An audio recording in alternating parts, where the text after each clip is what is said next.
34 বছর বাম শাসনকালে শিল্পকে ধীরে ধীরে তলানিতে নিয়ে গিয়েছিল।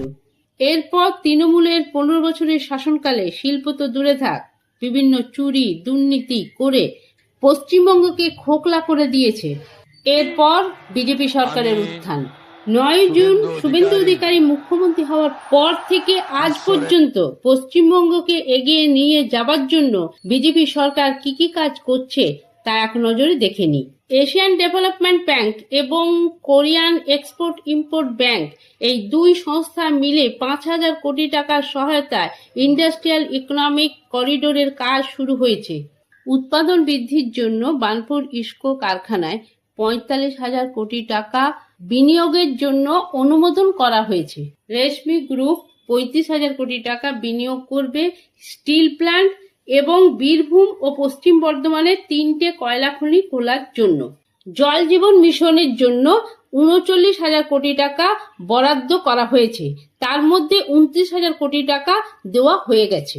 দুর্গাপুর স্টিল প্ল্যান্টে 20,000 কোটি টাকা বরাদ্দ করা হয়েছে, তার মধ্যে স্টিল প্ল্যান্টের সম্প্রসারণ প্লাস 40 মেগাওয়াট বিদ্যুৎ উৎপাদনের জন্য।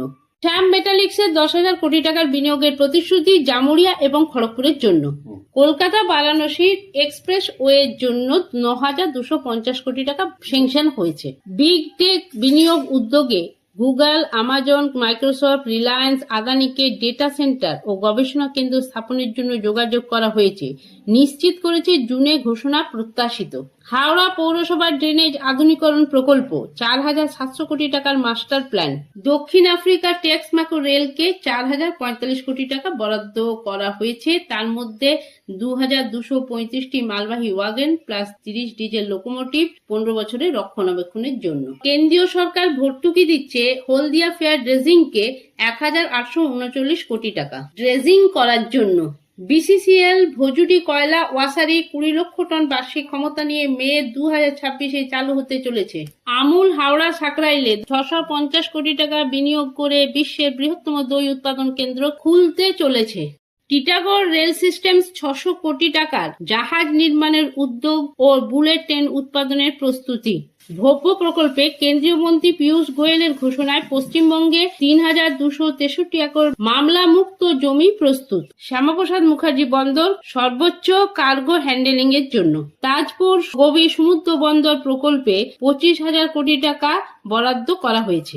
জেএসডব্লিউ ইনফ্রাস্ট্রাকচার 832 কোটি টাকা কন্টেনার টার্মিনাল ও 5টি বার্থ এবং 740 কোটি টাকা নেতাজি সুভাষ ডকের 7টি বার্থের জন্য।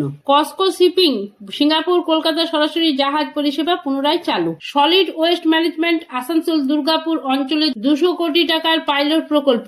পশ্চিমবঙ্গের জন্য 93,000 কোটি টাকার রেল প্রকল্প বরাদ্দ করা হয়েছে। শিলিগুড়ি থেকে বারাণসীর জন্য বুলেট ট্রেন চালু হতে চলেছে।